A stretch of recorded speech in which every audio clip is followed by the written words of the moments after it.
Hi friends, welcome to cook with me. இன்றைக்கி நம்ம சேனலில் ரொம்ப சிம்பிளான உளுந்து சட்னி எப்படி செய்கிறதுன்னு பார்க்கலாம். இதை செய்கிறதுக்கு நான் இன்றைக்கி ஒரு பெரிய வெங்காயத்தை இந்த மாதிரி ஸ்லைஸ் பண்ணி எடுத்திருக்கேன். இது கூட நம்ம காரத்துக்கு ஏற்ற அளவுக்கு காஞ்ச மிளகா, அப்புறம் நமக்கு தேவையான அளவுக்கு உளுந்து, தாளிக்கிறதுக்கு கடுகு, தேவையான அளவுக்கு எண்ணெய், அப்புறம் கருவேப்பிலை.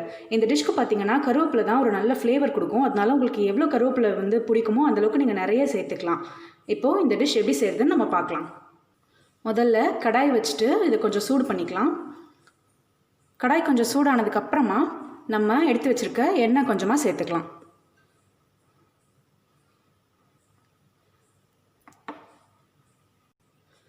எண்ணெய் நல்லா சூடாயிடுச்சு.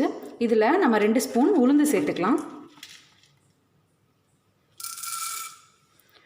உளுந்து சேர்த்து சட்னி பண்ணும்போது நல்லா திக்னஸ் கொடுக்கும். நீங்கள் எந்த சட்னியாக இருந்தாலும், தக்காளி சட்னி, வெங்காய சட்னி எல்லாத்துலேயுமே நீங்கள் உளுந்து சேர்த்திங்கன்னா நல்ல ஒரு திக்னஸ் அண்ட் ஃப்ளேவர், இதோட வாசம் ரொம்ப நல்லாயிருக்கும்.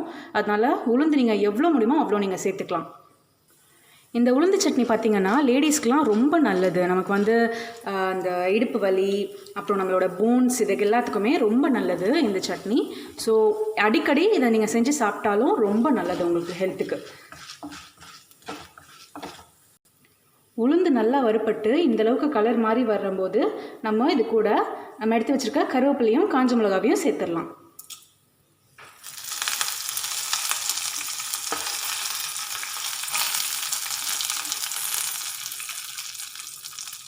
காஞ்ச மிளகா உங்கள் காரத்துக்கு ஏற்ற அளவுக்கு நீங்கள் எவ்வளோ வேணாலும் சேர்த்துக்கலாம். நான் 5 சேர்த்துக்கிறேன். இப்போது கருவேப்பிலையும் நம்ம சேர்த்த மிளகாவும் நல்லா வறுப்பட்டுருச்சு. இது கூட நம்ம கட் பண்ணி வச்சுருக்க வெங்காயத்தை சேர்த்துடலாம்.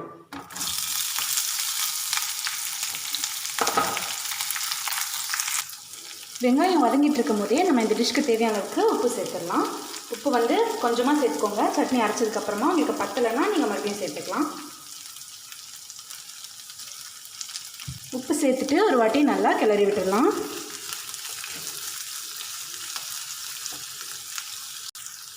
வெங்காயம் நல்லா வதங்கிடுச்சு. இப்போது நம்ம ஸ்டவ் ஆஃப் பண்ணிட்டு இதை அப்படியே நல்லா ஆற வச்சு எடுத்துக்கலாம். ஆற வச்சதுக்கப்புறமா மிக்ஸி ஜாரில் மாற்றி அரைச்சிக்கலாம். இப்போது நம்ம சட்னி இந்தளவுக்கு நல்லா அரைச்சி எடுத்தாச்சு. இதை நம்ம கடுகு, கருவேப்பிலை அதெல்லாம் போட்டு தாளிச்சிக்கலாம். கடாய் வச்சுட்டு இதில் கொஞ்சமாக எண்ணெய் சேர்த்துக்கலாம். எண்ணெய் அதிகம் தேவையில்லை, ஏன்னா நம்ம நிறைய எண்ணெய் ஊற்றி வதக்கியிருக்கோம். அதனால் கடுகு பொரியிற அளவுக்கு மட்டும் எண்ணெய் சேர்த்துக்கிட்டா போதும்.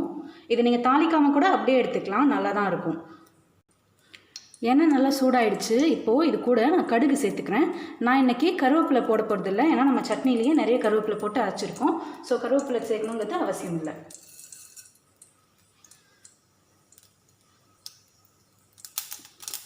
கடுகு பொரிஞ்சதுக்கப்புறமா நம்ம அரைச்சி வச்சுருக்க சட்னியை இதுக்குள்ளே சேர்த்துடலாம். சேர்த்ததுக்கப்புறமா மிக்ஸி ஜாரில் கொஞ்சமாக தண்ணி சேர்த்துட்டு அதை அலசி இதில் ஊற்றிக்கலாம். இப்போது தண்ணி சேர்த்ததுக்கப்புறமா கொஞ்சம் ஒரு கொதி வந்த உடனே நம்ம ஸ்டவ் ஆஃப் பண்ணிடலாம். ஏன்னா அதிகமாக கொதிச்சா இது கட்டி ஆகிடும். நம்ம உளுந்து சேர்த்துக்கிறதால இது கட்டி ஆகிடும். அவ்வளோதான், நம்மளோட ரொம்ப டேஸ்டி அண்ட் ஹெல்த்தியான உளுந்து வெங்காய சட்னி ரெடி. இந்த ரெசிபியை நீங்கள் ட்ரை பண்ணி பார்த்துட்டு உங்கள் ஃபீட்பேக்ஸை என் கூட ஷேர் பண்ணுங்கள். தேங்க்ஸ் ஃபார் வாட்சிங்.